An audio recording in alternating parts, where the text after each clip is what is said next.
was lost last night because the two of them are body, just like Peter and Paul.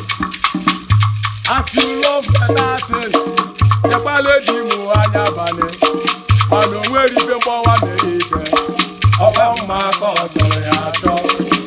This song is for all those people where they struggle to change their story by hustling day and night. When AkA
if you go by Anyidon,